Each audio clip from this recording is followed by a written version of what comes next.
Hello friends, as we have discussed about selection of materials in the last sessions. So what are the factors which affect selection of material? We'll discuss as we have discussed the selection of materials.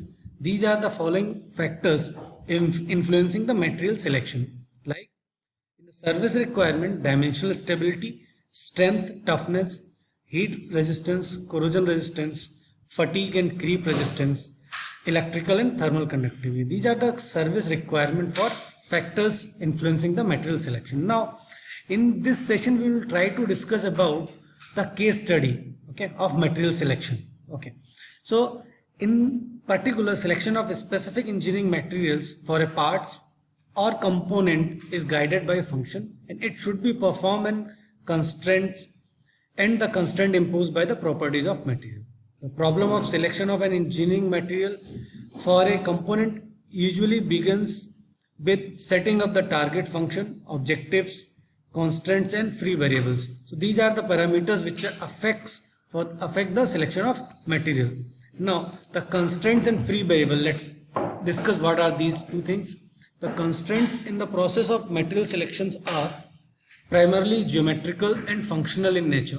For example, the length, cross-sectional area of component may be fixed. So these parameters comes under constraints. Now the free variables refers to the certain parameter that can be adjusted in order to optimize the objective. So free variables are the parameters which are fixed, which are adjusted, means which are flexible in order to optimize the objective of your selection of that material. Okay. So these are two major criteria whenever you are doing any case study for selection of material: constraints and free variables. Now, appropriate selection of material is significant for the safe and reliable functioning of any part. Means selection of material is very prominent feature for reliable functioning of any part. The selection of material is primarily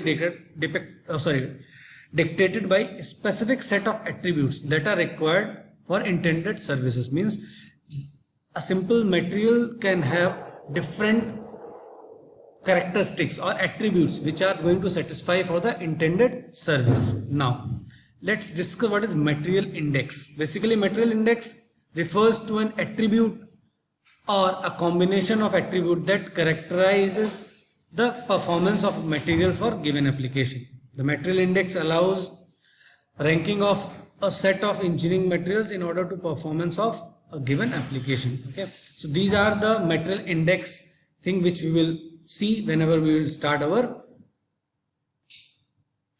this case study. Okay, now the selection procedure, the following procedure is taken from material selection in mechanical design by Michael Asby.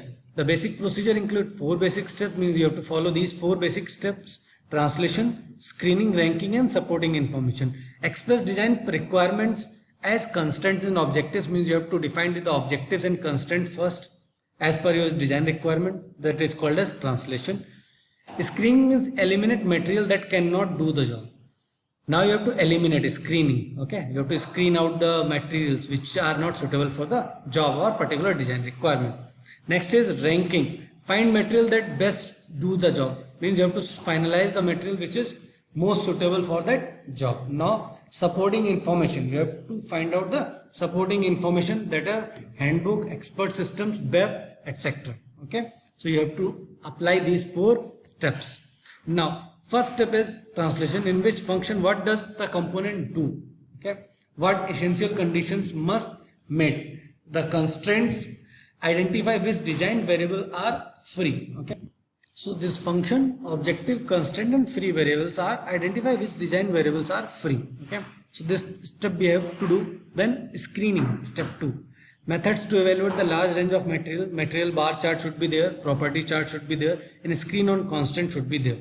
So that you can give some rank to the objectives. Okay, in this way you can screen out the material or just eliminate the materials.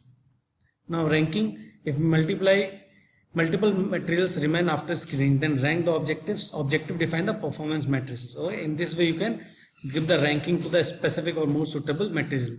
After that, supporting information, select, then verify with any supporting material. Okay, let's see one example. Example is tie rod. We are just taking it as a case study for the selection of material. The function is to support the tensile load, and our objective is to minimize the mass. What are the constraints? Constraints are required length, load carrying capability without failure. Okay. Free variables are cross-sectional area and material. So the mass will be equals to area, length and density. Okay. Means F means that is load divided by area should be less than yield stress. Okay. So to eliminate free variable A, the mass should always be greater than F into A into density divided by yield strength. Okay. Means to minimize the weight, we have to maximize the yield stress divided by density. Means we have to maximize this factor if we want to minimize the weight, which is our objective. We have to minimize the mass. So in this way you can fix your objectives, you can fix your constraints, then select your free variables and eliminate the free variable. In this way you can select your material which is more suitable for your particular objective of design. Okay. Thank you so much for your patience hearing. We will come with another content of this, and this is your design of machine elements first in the 5th semester of mechanical engineering BTech in RTU curriculum. And for the do subscribe our YouTube channel, Engineering College Banswara YouTube channel, for more such update about the various domains of engineering, mechanical engineering, civil, electrical and computer science engineering. Thank you so much.